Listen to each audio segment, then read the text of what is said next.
their way. And you may think I'm exaggerating, but just the other day, one Tea Party Republican called the idea of a shutdown wonderful. Another said that a shutdown is exactly what we wanted. Well, they got exactly what they wanted. Now they're trying to figure out how to get out of it. Just yesterday, one House Republican said, I'm quoting here, all right, because I want to make sure people understand I didn't make this up. One House Republican said, we're not going to be disrespected. We have to get something out of this, and I don't know what that even is.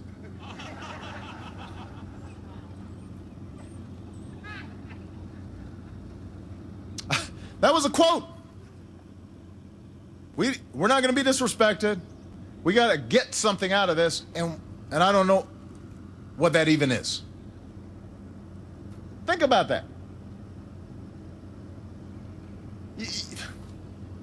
You have already gotten the opportunity to serve the American people. There's no higher honor than that. You've already gotten the opportunity to help businesses like this one, workers like these. So the American people aren't in the mood to give you a goodie bag to go with it. What you get is our intelligence professionals being back on the job. What you get is our medical researchers back on the job. What you get are little kids back into Head Start. What you get are our national parks and monuments open again. What you get is the economy not stalling, but continuing to grow. What you get are workers continuing to be hired. That's what you get. That's what you should be asking for. Take a vote, stop this farce, and end this shutdown right now.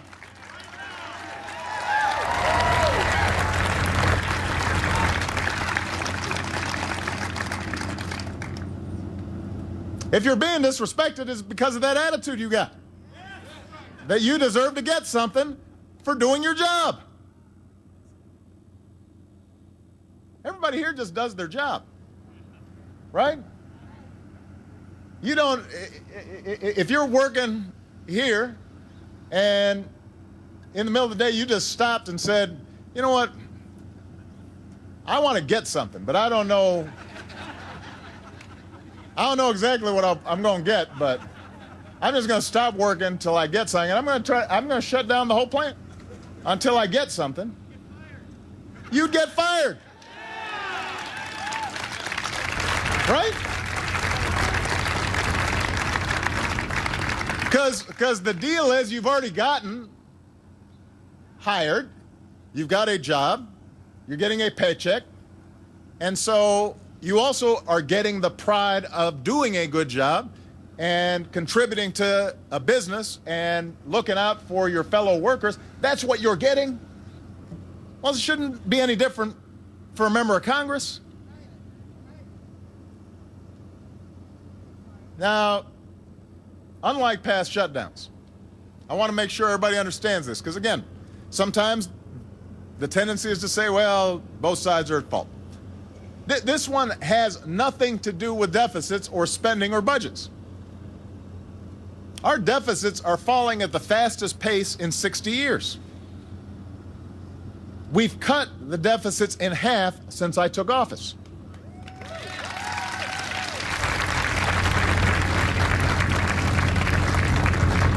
And some of the things that the Republicans are asking for right now would actually add to our deficits. Seriously. So this is not about spending, and this is not about fiscal responsibility. This whole thing is about one thing: the Republican obsession with dismantling the Affordable Care Act and denying affordable health insurance to millions of Americans. That's all this has become about. That seems to be the only thing that unites the Republican Party these days. Through this whole fight, they've said the American people don't want Obamacare, so we should shut down the government to repeal it or delay it. But here's the problem. The government's now shut down, but the Affordable Care Act is still open for business. So So they're not even accomplishing what they say they want to accomplish. And by the way, in the first 2 days since the new marketplaces, basically big group plans that we've set up, first 2 days that they open, websites where you can compare and purchase new affordable insurance plans and maybe get tax credits to reduce their costs, millions of Americans have made it clear they do want health insurance. More than 6 million people visited the website, healthcare.gov, the day it opened. Nearly 200,000 people picked up the phone and called the call center. In Kentucky alone, this is a state where I didn't win Kentucky. So I know they weren't doing it for me. In Kentucky, nearly 11,000 people applied for new insurance plans in the first 2 days, just in one state, Kentucky. And many Americans are finding out when they go on the website that they'll save a lot of money or get health insurance for the first time. So I would think that if in fact this was going to be such a disaster that the Republicans say it's going to be, that it was going to be so unpopular, they wouldn't have to shut down the government. They could wait. Nobody'd show any interest. There'd be like 2 people on the website. And, everybody would then vote for candidates who want to repeal it. It's not as if Republicans haven't had a chance to debate the health care law. It passed the House of Representatives. It passed the Senate. The Supreme Court ruled it constitutional. You remember all this. Last November, voters rejected the presidential candidate that ran on a platform to repeal it. So, the Affordable Care Act has gone through every single democratic process, all 3 branches of government. It's the law of the land. It's here to stay. I've said to Republicans, if there are specific things you think can improve the law to make it even better for people as opposed to just gutting it and leaving 25 million people without health insurance, I'm happy to talk to you about that. But a Republican shutdown won't change the fact that millions of people need health insurance and that the Affordable Care Act is being implemented. The shutdown does not change that. All the shutdown is doing is making it harder for ordinary Americans to get by and harder for businesses to create jobs at a time when our economy is just starting to gain traction again. You've heard Republicans say that Obamacare will hurt the economy, but the economy has been growing and creating jobs. The single greatest threat to our economy and to our businesses, like this one, is not the Affordable Care Act. It's the unwillingness of Republicans in Congress to stop refighting a settled election or making the demands that have nothing to do with the budget. They need to move on to the actual business of governing. That's what will help the economy. That's what will grow the economy. That's what will put people back to work.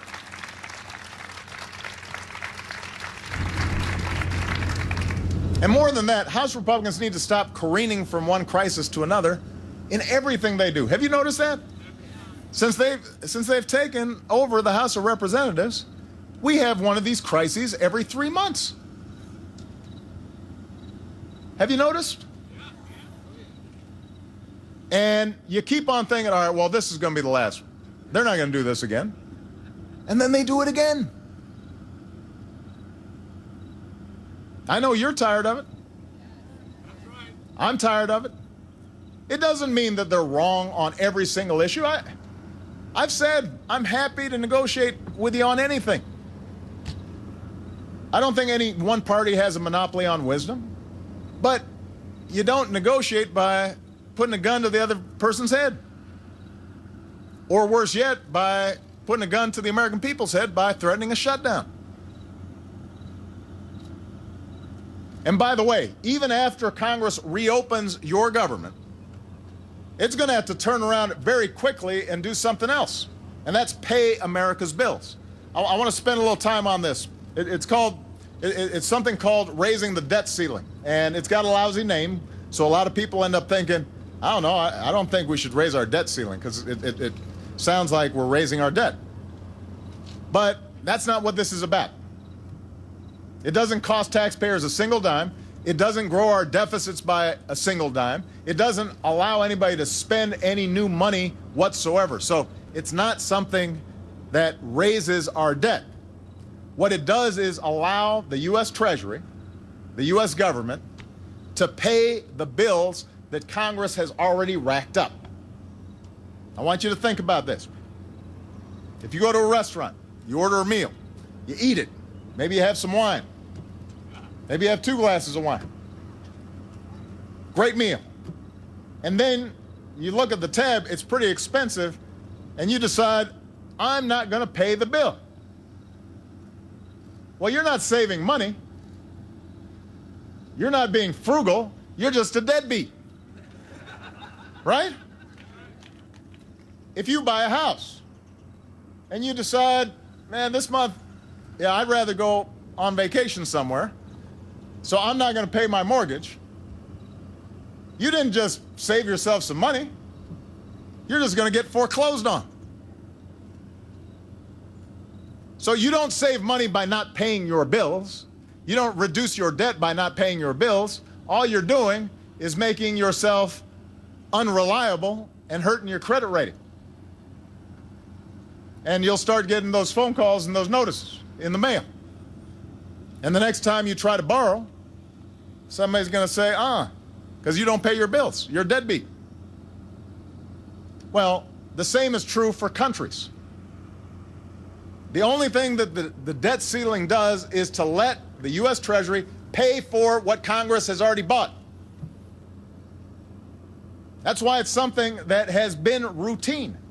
Traditionally, it's not a big deal. Congress has raised it 45 times since Ronald Reagan took office. This is just kind of a routine part of keeping the government running.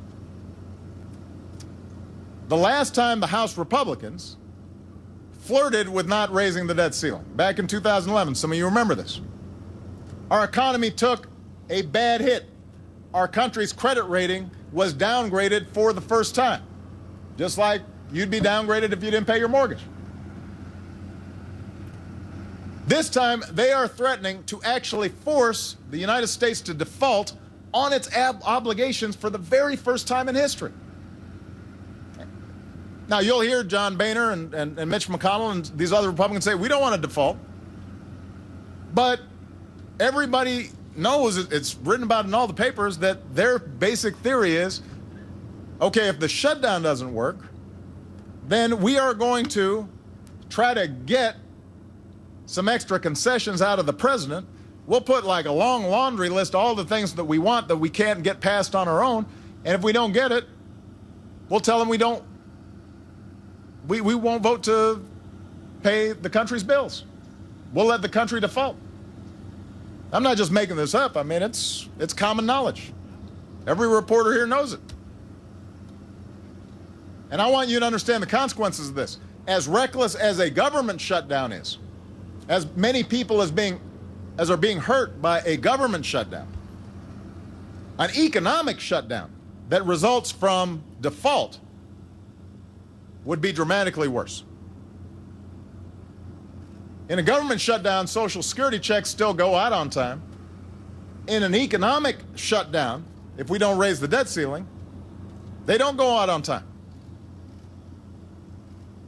In a government shutdown, disability benefits still arrive on time. In an economic shutdown, they don't. In a government shutdown, millions of Americans, not just federal workers, everybody faces real economic hardship. In an economic shutdown, falling pensions and home values and rising interest rates on things like mortgages and student loans, all those things risk putting us back into a bad recession, which will affect this company and those workers and all of you. That's not my analysis. That's every economist out there is saying the same thing. We've never done it before. And, you know, the United States is the center of the world economy. So if we screw up, everybody gets screwed up. The whole world will have problems. Which is why generally nobody's ever thought to actually threaten not to pay our bills. It would be the height of irresponsibility.